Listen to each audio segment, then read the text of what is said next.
3:30, also on ABC. It's Colorado at Oregon, your Oregon Ducks. A 21-point favorite. So, the Colorado story went on for another week in week 3 with the double overtime win over Colorado State. We were watching as we were finishing up the midnight stream. Mm-hmm. By now, you've surely seen the news from ESPN that it was like their 5th most watched game ever. Right. So, yeah, Deion's moving the needle. He's moving the needle.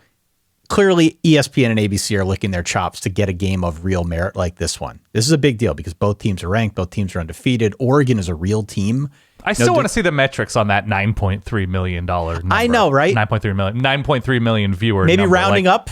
Hey, real quick, thanks for stopping by. Now would be a terrific time to subscribe to the Solid Verbal for college football videos all season long. I just want to see how they got there because self-reported numbers I'm always skeptical of. Like the Ty Hildenbrandt Times said that Ty is the sexiest man in Pennsylvania, but I'd like to see some more data.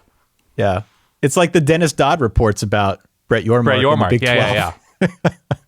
As they were on vacation together in Naples. No, that's but this is where the rubber meets the road, right? It sounds like they're going to have to do it without Travis Hunter. Thankfully, he's okay, but he's going to be out about 3 weeks per Coach Sanders. Mm-hmm. So, to quote the wise prophet Jack Parkman, I think Colorado's standing on the tracks and the train's coming through. Okay. Not to mix my transportation metaphors, but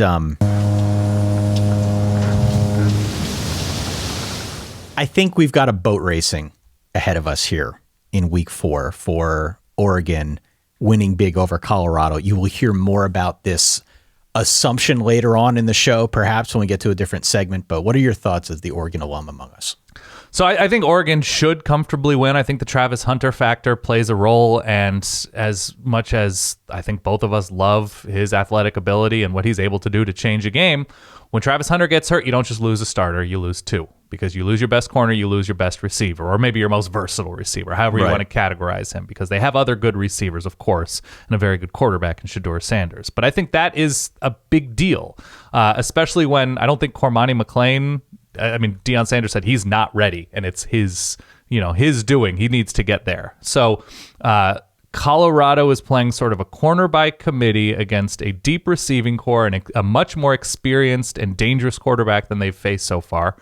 And an offensive line that doesn't allow pressure. I think they might be the number 1 team in the country in terms of protecting Bo Nix and keeping him clean at this moment. They're getting healthier along the line. Everything points to Oregon comfortably winning. The X factor to me for both of these teams might be penalties. That's where we saw Oregon struggle against a quality team. Yes. Penalties. Penalties. Explain.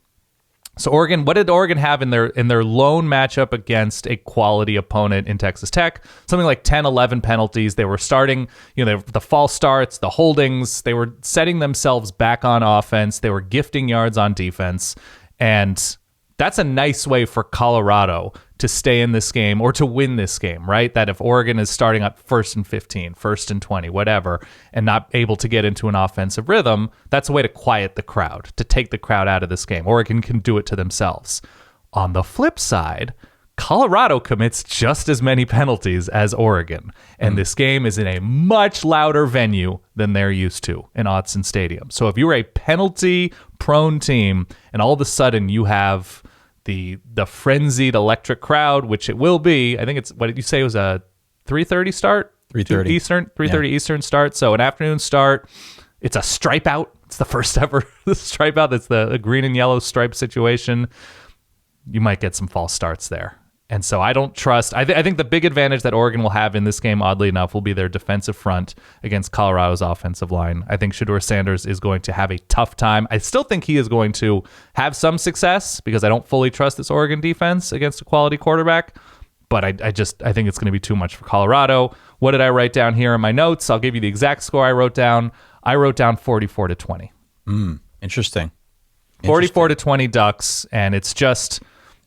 I think Colorado's a pretty good team, but I think in the very specific way in which they're constructed, in which they're thin, in which they can be exploited on defense, as we saw with Colorado State running those crossers all game long, I think if you're struggling with Colorado State at home with the most positive Buffalo crowd, I think Oregon's going to be a wake-up call. I'm very heavy Oregon in this game. Okay. I'm very heavy Oregon in this game, and I realize we have doubted Colorado before. Yeah. This is not TCU or Nebraska. This just isn't. Oregon is not a fully rebooted program, Yeah. in 2023. It's certainly not Colorado State.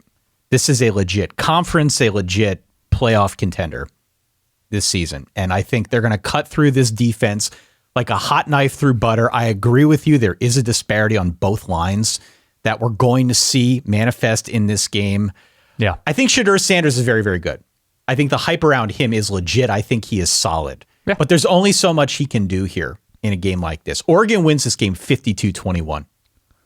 Okay. Wow. The other thing to consider, and I always like this when you look at two teams who will continue to recruit against each other a good deal as they target both big national recruits and in the West Coast footprint. Would Oregon rather win 38-20 or 52-20? Right? There is something statement-y about Dan Lanning and Deion Sanders going head-to-head both on and off the field.